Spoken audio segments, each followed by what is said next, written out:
நல்லா இருக்கிறீங்களா? இன்னைக்கு நம்ம சர்ச்சில் இருக்கிறோம்ல, இங்க போட்டிருக்கு ஏசாயா 40:31 நீங்க கர்த்தருக்கு காத்திருக்கிறவர்களோ புது பலன் அடைந்து என்று சொல்லி போடப்பட்டிருக்கிறது. பலனே இல்லைன்னு சொல்லி இன்னைக்கு வந்திருக்கிறீங்களா? நீங்க ஏசப்பா சமூகத்துல வந்ததுனால நம்மளுக்கு எவ்வளவு பலவீனங்கள், எவ்வளவு சோர்வுகள், எவ்வளவு மன மடிவுகள் இருந்தாலும் ஆண்டோடைய சமூகத்துல வந்து நம்ம காத்திருக்கும் போது ஃப்ரெண்ட்ஸ் புது பலனை கொடுக்கிறார். நீங்க யோசிச்சு கூட பார்த்திருக்க மாட்டீங்க, இந்த பலன் எப்படி வந்துச்சு? நம்ம சாப்பிடுறதுனாலயா ஃப்ரெண்ட்ஸ்? இல்ல, ஒரு புது பலன்.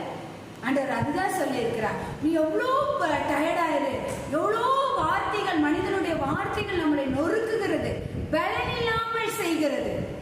ஆனா ஆண்டோடைய சமூகத்துல ஃப்ரெண்ட்ஸ் நீங்க வந்து காத்திருந்து பாருங்களேன், நீங்க அதிசயப்படத்தக்க ஒரு புதிய